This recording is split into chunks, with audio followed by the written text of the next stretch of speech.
Gloria Steinem, world-renowned feminist, journalist, and activist, once explained, "The story of women's struggles for equality belongs to no single feminist, nor to any one organization, but to the collective efforts of all who care about human rights." So make International Women's Day your day to do what you can to truly make a positive difference for women. This quote is taken from internationalwomensday.com. Hi, my name is Jen, and I am a woman, a girlfriend, a daughter, an aunt, and hopefully a future wife and mother. Today is International Women's Day, a day for us to focus on and celebrate women in all that they are and can be, but also to highlight the gender-specific struggles that we go through. I have been following the feminist movement both from being engaged within it and from closely monitoring it from the outside.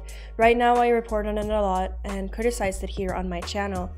On this day, the feminists will be extra loud and they will try to speak for all women. They do not. On International Men's Day, which falls on November 19th, the tune was sung quite differently from today. I will here show 4 examples from 2 prominent male feminists and 1 feminist organization aimed towards men. These were the tips that were given to men on the day that is officially meant to highlight men's issues.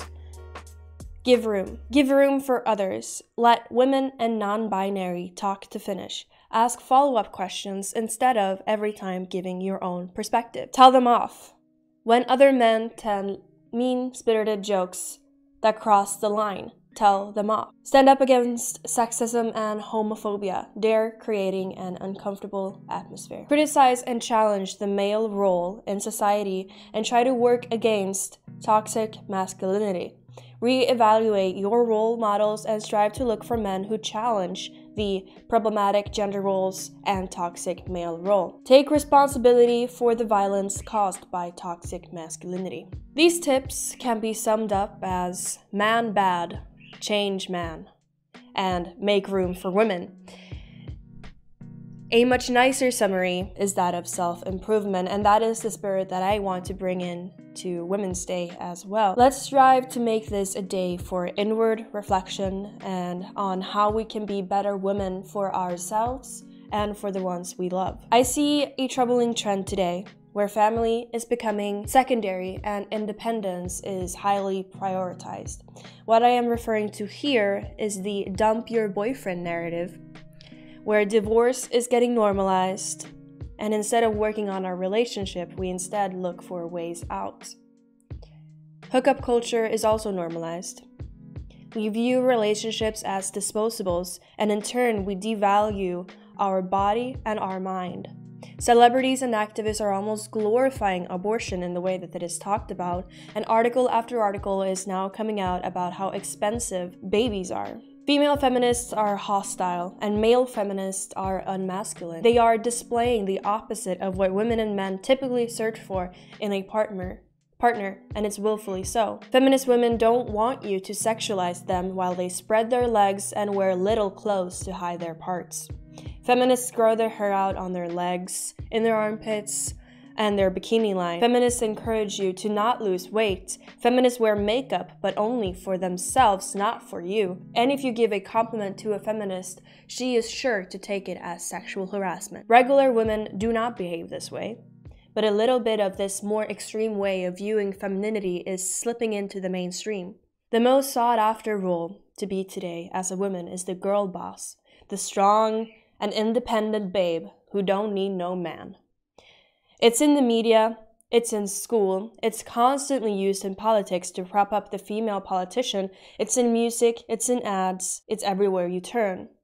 Recently, a mom and homemaker was ridiculed on a morning news show for getting up early just to make breakfast and coffee for her husband. She was seen as the victim, although she did this for her husband completely willingly.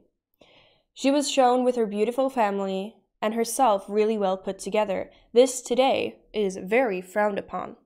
Do you really think a man wants a woman who cannot cook, who lets herself get fat, who shrieks about feminism and views her husband or boyfriend as the enemy?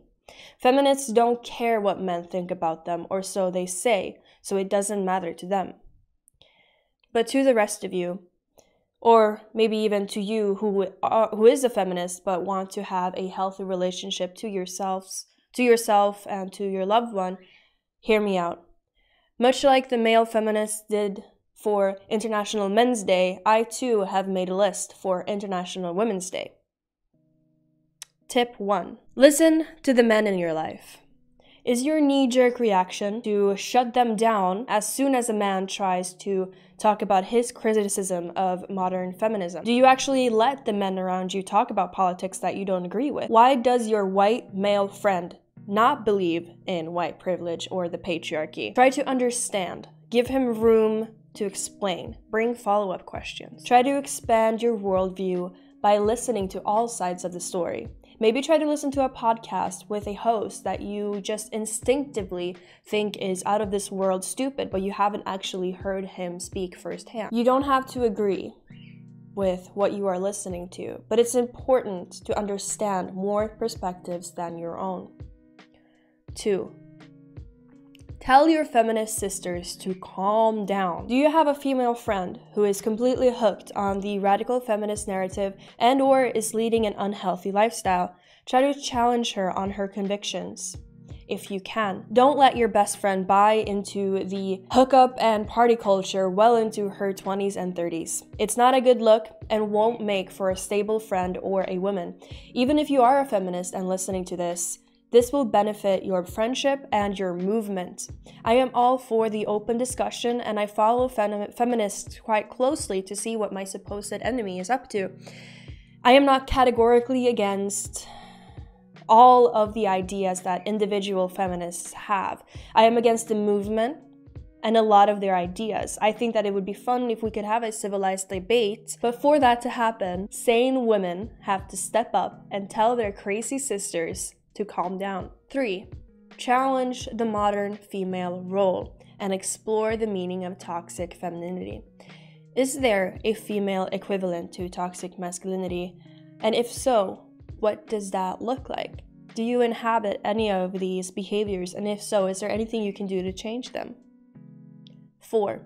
Take responsibility for your own actions. Everything in your life starts with you. You are the leader of your own walk of life. Be sure to make your everyday life the best it can be. It is more often than not you who have put yourself in a bad situation, and you are the only one who can get yourself out. Maybe it's a bad relationship. Maybe you drink too much alcohol. Maybe you don't care for your body as much as you could, or don't work on your relationships with your friends and family enough. You are probably not the best version of yourself today, and that's good news. Because think about who you can be if you put some effort in. 5. Have a look at your own role models and map out what is important in your life. What women do you want to become, and what is actually important to you? What future do you want, and are you actively working towards getting there? Who are your role models, and what traits do you look up to in them?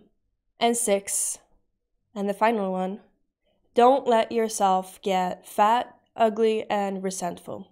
This is maybe the most important one. Don't let go of yourself once you get into a relationship, or before, or any time at all. Keep going to the gym, keep eating healthy, and keep striving to be the best you can be. You will love yourself more, your partner will love you more, and you will be proud of who you are instead of being resentful for what you don't have. There are many more tips that I could give, but these are all for today, and I think that they are a good start. So, good luck on your journey, and happy Women's Day. Bye! Thank you so much for watching this video. Be sure to leave a comment with what you thought and like it if you like my content. If you want to support my channel, I have a Swish number, a PayPal, and a Patreon. Your support helps me keep this channel going.